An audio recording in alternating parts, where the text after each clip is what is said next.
This is a picture of me several years ago teaching over 1,000 students in a university in the Philippines about how they design their lives.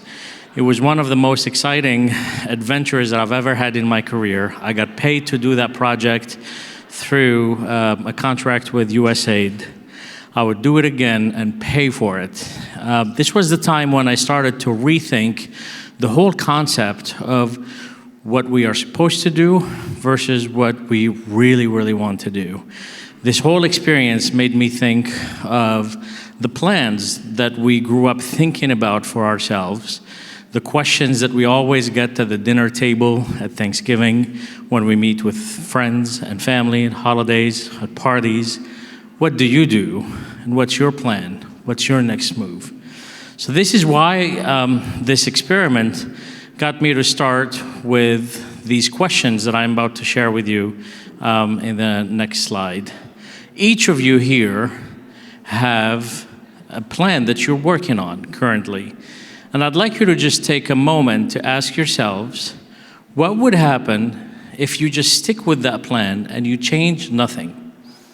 What would happen if you continue on the plan, and what would life be like for you 5 years from now? Take a brief moment for just 20 seconds, 15 seconds, and think of where will you be. Now, think about what would happen if your plan got derailed by an seemingly unlikely event. It could be something very happy in your life. It could be a tragedy. What would happen to that plan, and what would your life be 5 years from now? Can you think of where you would be? Maybe it's no longer the job, maybe it's no longer the career. Now I want you to reach deep inside of you and think of that one area of curiosity that you've had for a long time. You know it, and in my 20 years of experience in higher education, asking this type of question to people, what has surprised me is that people always have an answer. I always wondered if maybe somebody would tell me, I don't know. People always have something inside, and it's typically the one thing that you have never dared to share with others. Maybe because you are too embarrassed to say it. Maybe it's because you think that you might not get to do it. Maybe it's just not in the cards. It's not possible. This is the moment when I ask you actually to be audacious, to just try and put it on paper, verbalize it, normalize it, give it a soul, let that idea come out of deep inside of you. It's okay, even if it is being a Hollywood actor or being a CEO of a multi-billion-dollar company, or whatever that is, whatever the big dream that you have, can you let it come out of you? That is what we are calling Plan X, your most audacious plan that you can come up with. And that is the question that we actually don't give ourselves or others permission to ask. My name is Farouk. I am the Vice Provost for Integrative Learning and Life Design at Johns Hopkins University. And this is what I do. I teach people how to design their lives. And more than that, at Johns Hopkins, I create systems and organizations, and we're trying to change culture in order to make it possible for everyone to design their lives, not plan their careers. The talk of today is really about, thank you. The talk about today is really about moving away from a culture of having to plan what we are about and towards a culture of experimentation. So you see, what I'm trying to show here today is that what we ought to do is to not go where the path might lead, but go instead where there is no path and leave a trail. So this is what the conversation is about today. This is what I discovered several years ago in the Philippines as I was teaching those 1,000 students about how to do this. They actually taught me that the best thing to do is to experiment. Let me share with you the story of Nina Mufli, who was a student graduating out of the heels of the last recession, the 2008 to 2010. Nina suffered what many of people that you might know are suffering today, which is application after application going into cyberspace and not receiving responses. And she was not able to make a dent at all in her job process. So finally, she took matters into her own hands and created a list of top companies that she really wanted to work for. At the top of that list was Airbnb. This was her dream company. You'll understand why. And she did one of the most audacious things that I don't think I have a courage of doing. She created a website version of her resume and her cover letter application, and she titled it Nina for Airbnb. She created a hashtag with that website, and she started to describe in the website not only herself and her passion, but also described what the potential for Airbnb could be. She developed an entire case study for Airbnb and how it can grow, using her entire skills in marketing and in business and everything that she had learned at school. And she put all of that on the website. She created a proposal for where the company could go at the time and discovered that there was a market in the Middle East that Airbnb hadn't penetrated yet. And she made a strong case for that, making all of that public, not only for Airbnb, but for everyone. She made it personal and talked about why this matters to her and her story and why she loves Airbnb so much. She talked about where to start for the company and developed an entire strategic plan for them. This was all in her public cover letter on the website. In fact, there's a possibility if you go to Airbnb today, the website might still be alive. And then created some potential opportunities for growth for Airbnb. And she was thinking of 2020 at the time, thinking about the Dubai Expo of 2020, the Qatar World Cup of 2022, and then where geopolitical issues might lead. Certainly, she did not predict that we would be going through a pandemic in 2020, but I think she got everything else right. She talked about why she really decided to do this and why she loves Airbnb so much as a customer. And she also personalized it and talked about what she could do for Airbnb. She was essentially saying, just take me in, I'll do marketing, I'll do design, I'll even fetch coffee. She really wanted to get into the company. Within a matter of weeks, her hashtag and her website went viral, and she started making the rounds on CNBC, on TV, on radio. I think she received she saw millions of impressions to her Twitter hashtag, and her website saw a 250,000 visits just within a very short period of time. Her profile on LinkedIn got viewed by thousands of people, and she started to receive invitations for interviews, including Airbnb and many other companies. Long story short, she landed the job, not at Airbnb. It would have been a great story if it did, but it was a great job after several interviews with executives in the Bay Area. And the truth is that this was a moment that we all experienced in front of us, and I had the pleasure to meet her after the story aired and had coffee with her to try to understand her idea. And I started to think as the life designer, Nina, you have an opportunity here. You can turn this into a book. You can go and speak around the country to motivate people. And she reminded me quickly that all she wanted was a job, and she got it. She got it, and she wanted to get out of this as quickly as possible. So she wanted her 15 minutes of fame to be shorter, actually, which was very admirable. What I've learned from that experience myself is that there is a world of Ninas out there. The world of work is now made up of mostly millennials, Generation Z, and post-Gen Z generation. And what we're noticing with these groups is that they act and behave differently. They approach connections with people and also making meaning out of their experiences completely differently. They have new ways of thinking, of doing, of working, and connecting. And they have also taught us that the traditional approaches of career matching and planning no longer work. The reasons are really obvious. These traditional methods were created during times where you could literally take the traits of a person and the traits of a job and create some type of matching, because the variety of industries and jobs was limited at the time, but it no longer works. So what do you do instead? How about you try this? Put a bunch of balloons on your house, just like in the movie Up, and let it fly and see where the air takes you. And that is literally what life design is. Almost, not literally. I wouldn't exactly do it that way, but the idea behind it is sound, is that it's about trusting uncertainty and not being obsessed with the idea of planning for the future.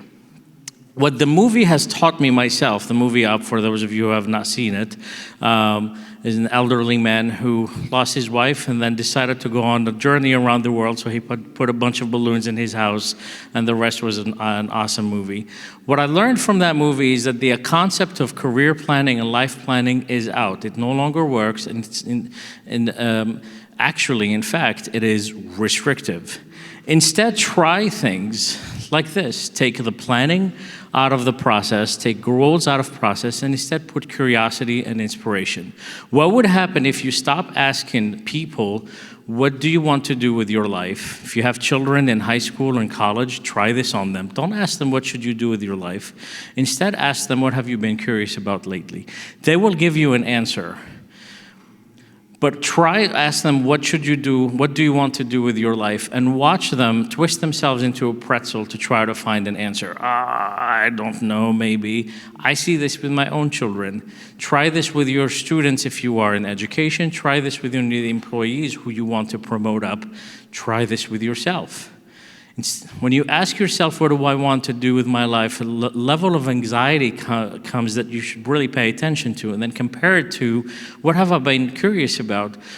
And coincidentally, areas of curiosity, we tend to not give them enough air in our lives. We don't pursue them enough. So the idea here is replace your career goals and your life plans with curiosity and inspiration.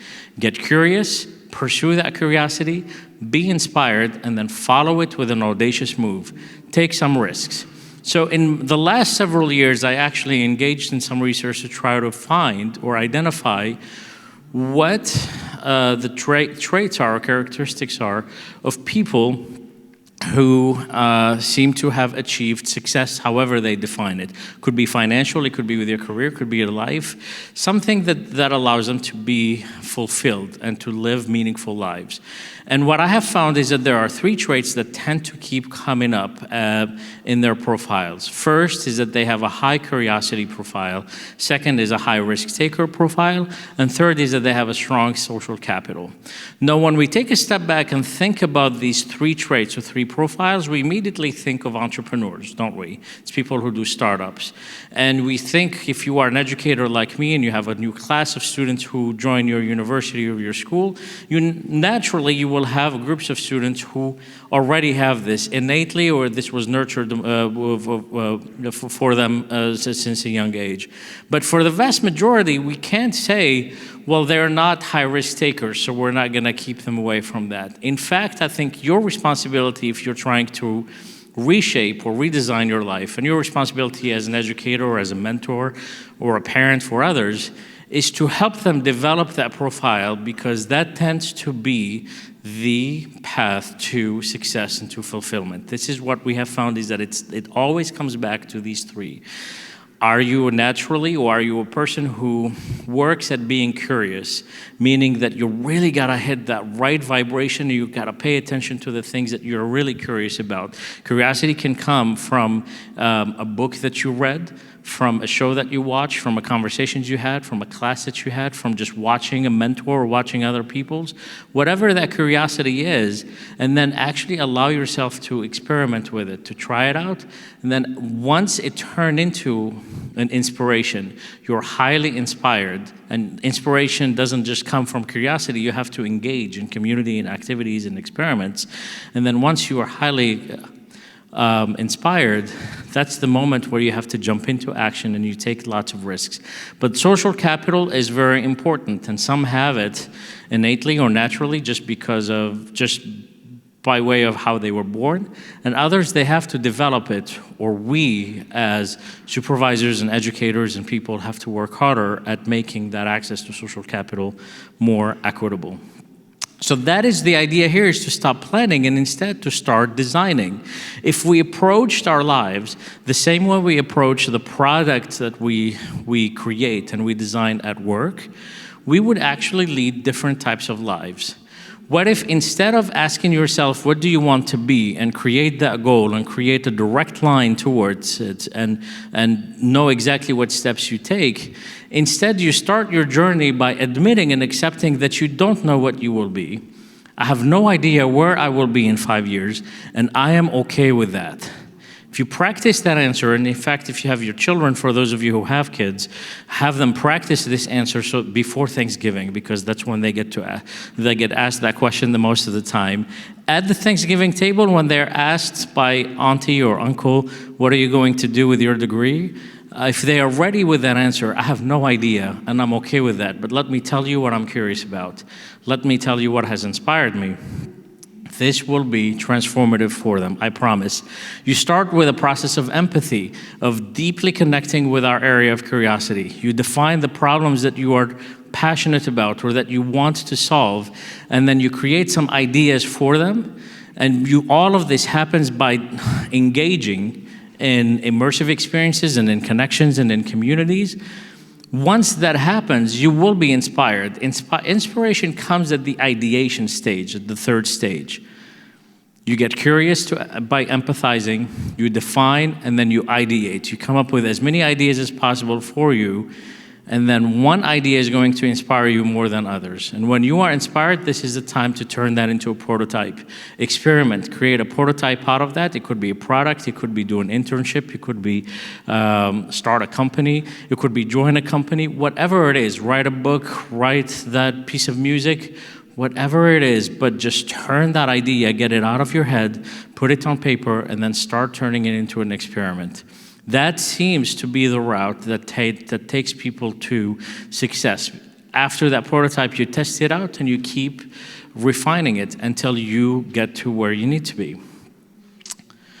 This is really important because we need to come out of the era of asking ourselves what should we do with our lives and what jobs we want to do in 5 years and 10 years, because the jobs that we are thinking we are training for in 5 years, 10 years may no longer exist. This was even before the pandemic. We already knew that jobs were disappearing as a result of automation. And you can just look at all of the percentages of jobs that are at risk of disappearing because of automation. And the pandemic has only accelerated that. We already know that 50% of the workforce will have to reskill within the next 5 years. This is as a result of the fast-changing work environment that we are observing in today. And in fact, the majority of these reskilling and training programs only require 3 to 6 months. So we know that this is happening. Therefore, just planning what job you will do, what career you will do, no longer works. We already know that the types of skills that are required by employers and by companies are changing also. This is from the World Economic Forum, listed the top 10 skills that are required within the next 5 years. 2 of them are brand new, if you can take a look. They are number 2 and number 9, and you can see them on the slide. These are requiring a lot of, these are matched directly with the profiles that I mentioned earlier, the profiles of high risk taking and high curiosity and connecting with people. When we think about it, this is nothing new. We've gone through this before as industrial revolution, in every industrial revolution. Every time labor markets change, we have the debate about jobs that we are losing and jobs that we are gaining, and workforce being trained for the new jobs of the future.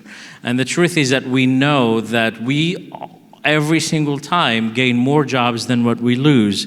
The World Economic Forum is predicting that by 2025, we will gain almost 100 million jobs and we will lose 85 million.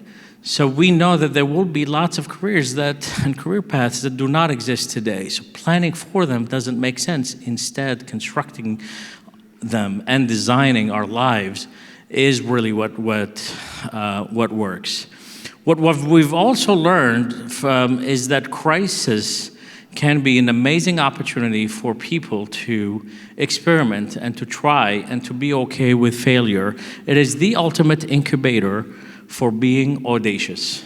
So for those who are non-risk takers, this is the moment. We are going through a global crisis right now. With all of this tragedy that is around us, there are silver linings and there are opportunities for people, not just for the startups and for the investors, but for every single one of you, one of us. We can redesign and rethink our life trajectory based on what is happening all around us. We don't have to just react to it, we can just pay attention to it. Pay attention to what's been happening at your own home. How many packages have been coming to your house? How many versus how many visits you've been taken to the mall or to the store? Have you been doing more telemedicine than ever in the past? If you have children, have they been going online this last year? How you shop, how you learn, how you work, how you consume entertainment, how you connect with people, all has transformed right before our eyes within the last 18 months. This is an opportunity for each one of us to pay attention to these trends and to redesign our lives and our careers accordingly. There is no accident here. It's clear why what we have been experiencing for the last several months, millions of people leaving their jobs and changing jobs, because people are doing this. They're taking advantage of a new emerging economy right before our eyes, and they're taking more risks. The truth is that if this happened in any other way, maybe not enough people would have taken this many risks. But there is one factor that is clear that has made a difference this time, that is allowing people to have more of that audacious profile. Do you know what that is? Is that for the majority of them, or many of them, many of us, we've been staying at home for 18 months with plenty of time to reflect about who we are, where we've come from, and where we're going. And you can do that only so long before you start to move towards making a decision. 18 months is a long time to change our behaviors, our attitudes, and now our own thoughts about the future. This is why we have been experiencing the Great Resignation. So the trends are really clear, and they're actually on our side, life designers, life changers. The trends are very clear. First, we know that remote work is here to stay. Not 100%, but it will be part of the majority of jobs. If not at a small percentage, certainly in a hybrid approach, and for many jobs, they're going fully remote. LinkedIn just reported an increase of remote job postings by 500%. We know that online learning is normalized and being perfected right before our eyes. I remember my first grader teacher, who was very nervous about this whole process at the beginning of the year, and was a complete pro at it by the end of the year, and was very comfortable. And if you'd ask her to do another year of remote working, she'd feel a lot more comfortable. We are getting the hang of this. We know that value is now being measured by output rather than input. That means that we will pay attention to return on investment a lot more. We know that value is scaled through content and connections, and we know that collectively we are taking major strides and steps so that to make social capital democratized. We know that skills are measured and credentialed more than ever before, and they are going to be credentialed in a way that employers require in the future. And we know that jobs will disappear, but more jobs will appear, and we have to be ready for them. And we have to create those jobs. We know that automation is taking over. We also, what we have learned for the last 18 months is that community is really hard to replicate in a digital age. This was probably the one thing that we could not replicate. We can stop going to the movies and watch them on Netflix. We can order things from Amazon rather than going to the mall. But it's really, really difficult to connect with human beings and to do the community things that we used to do online. Despite all of the happy hours and the birthday bashes and the wedding showers, whatever, that we've all done with online, it is really hard. So this is, I think, one of the biggest things that have yet to be hacked in the future is how do we create a sense of community online? And we know that we are now going through, we are now going through what is called the Great Reshuffle. We are moving from the Great Resignation to people just shuffling around. Forbes magazine reported that 48% of people or workers are already rethinking the jobs that they want post-pandemic, and 53% want to retrain for a completely new industry. The reshuffle isn't only about jobs, it's also about houses and states and cities. 11% of people have moved during the pandemic. They've moved states. Some, completely independently from the jobs, others because they were able to get jobs that allow them to work remotely so they can live whatever they want. The concept of Zoom towns is born now, where you have these small, sleepy villages that are being they're seeing a surge of new residents, of remote workers. We know that people are moving around. We also know that wealth is shuffling, and we also know that connections are shuffling. So everything is just being reshuffled around. The Great Reshuffle is a concept that LinkedIn CEO has talked about, and there is quite a bit of conversation happening about it. So how do you catch a lucky break during this time of Great Reshuffle? This talk is really about you, about us taking advantage of this opportunity that is in front of us during this tragic time. So I'm gonna give you a couple of things that you can do yourself and, family members around you. Maybe many of you are thinking about reshuffling, or taking it back to work, if you're an educator, to do this with your students. First, let's talk about the breaks that you have caught so far in your life. It's the same concept. It's really as easy as rinse and repeat. Can you think of any ways that your career, education, or life has been affected by a seemingly lucky event? Any of you? And think about that. Yes. No, go ahead. Can you think of, you're just saying you have. Okay, very good. I won't make you say it on camera. But many of you have thought of that. Think of that moment. Think of that moment. It could be just a person that you met. You went to a wedding you didn't really want to go, but then you were glad you did because you met the love of your life. Or you met somebody who hired you afterwards. You ended up applying to a school that you really had no interest in, and that ended up being the school that you went, and it changed your life for the better. There are things that we did that seem to happen by luck. And in fact, when I ask people during my research, how did you land where you are? Often this is what they say, is by accident. I became X in my career by accident. I met my spouse and partner by accident. I ended up living in this neighborhood by accident. We tend to attribute a lot of our life moves to accident, but are they really accidental moves? I don't believe so either. They are not accidental because there are steps that you have taken before and during and after that allowed you to lure chance out of hiding. The thing is, yes, you might attribute that to luck, but you have taken steps in your life that has allowed that lucky event to happen. What steps did you take that might have attracted and maximized that chance? You actually ended up going to that wedding that you didn't want to go to, or you applied to that school, or, as I say to my son, the most important thing that you do while in high school is engage, is put yourself out there. You're constantly out there, is because by engaging and by being in community, you're increasing the likelihood that you will be in the right place at the right time in front of the right person who might open the right door for you. And then you have to pay attention to it.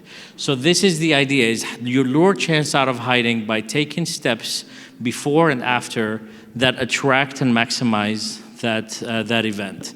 So think about how you increase those favorable events before, increase them during.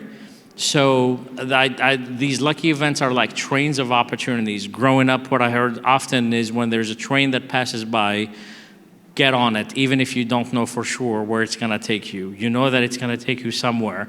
Then you figure out where to go next. The idea is you take some risks, and you don't have to wait until you know 100% of the equation and you have 100% certainty about these things.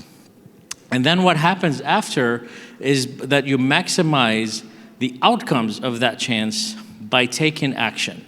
Action is going to be, it's really the audacious move. It's the idea that you're now jumping in with both feet and you're gonna swim and get wet at the same time. As I often say, you can't swim without getting wet, so you're just gonna have to jump in and actually do the work and take the risks fully. All of this is part of a theory that is called happenstance theory by the great John and the late John Crumbles. And it's really just 5 steps that allow for happenstance, for a lucky event to come your way. They're really simple. Get curious and do that consistently all of the time and pursue that level of curiosity. Second is be persistent, because when you get curious and you try things out, you will encounter people who will tell you you're wrong by doing that. You will encounter plenty of obstacles. The idea is to be persistent in the face of challenges. Third, be flexible. And that's the idea, is that you don't have a plan forward. You are taking as one step in front of another. And your biggest challenge is to have that level of flexibility, so that when there's a new opportunity that comes your way, you take it.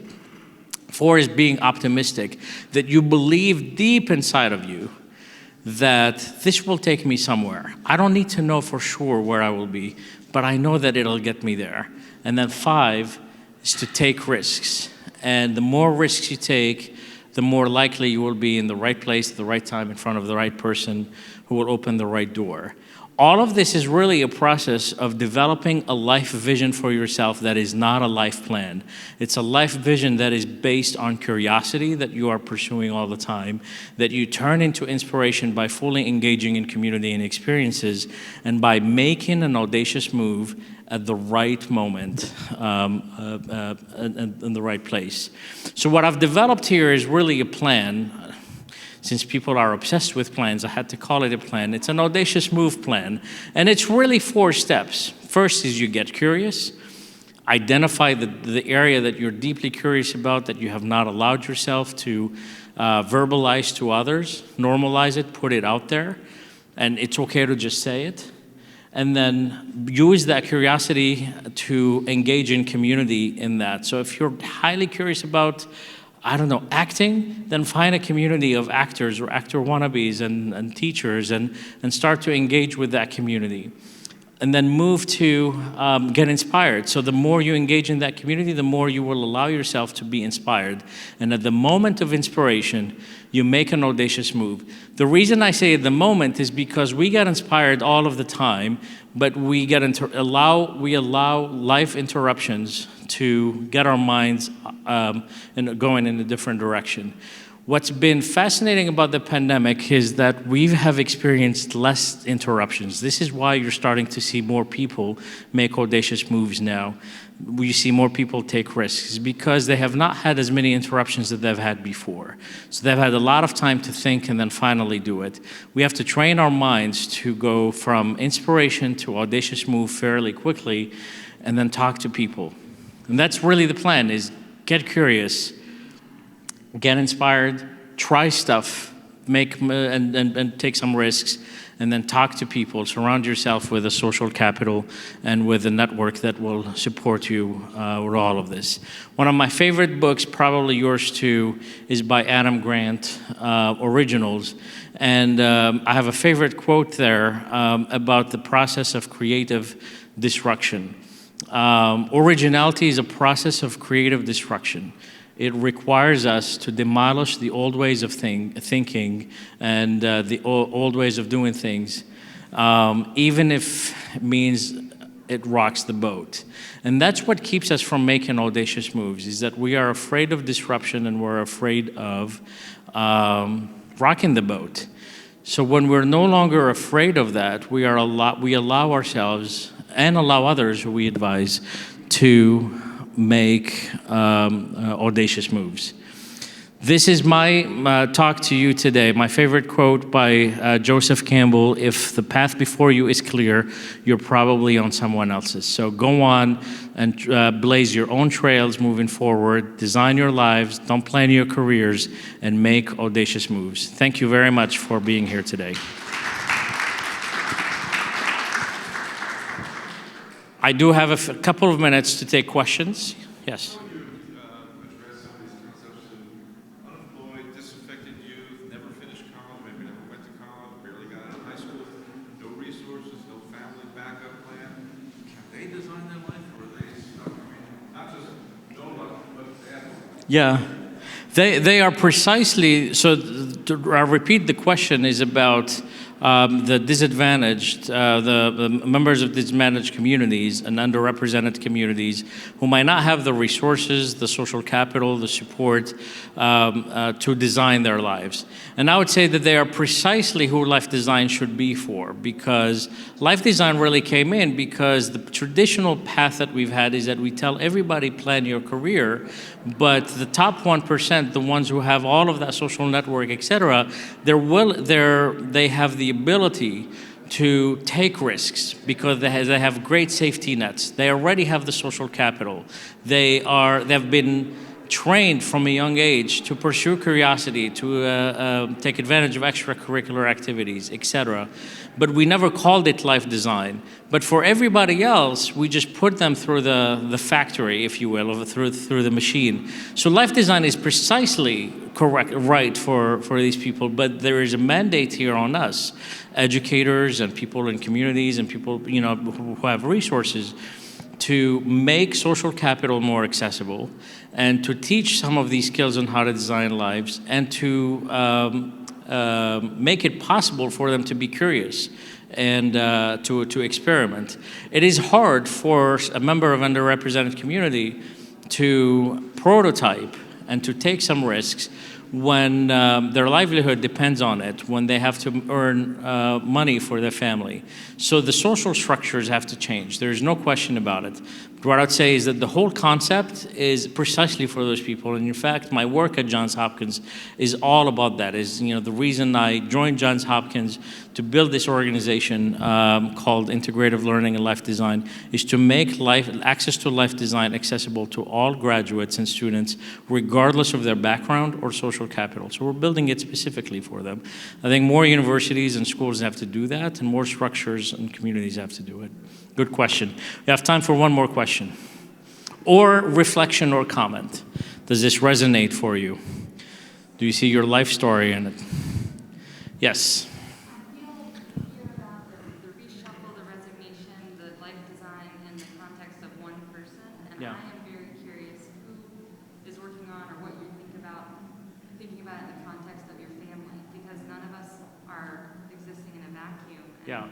I can't design my life without thinking, for me, about my husband and my children.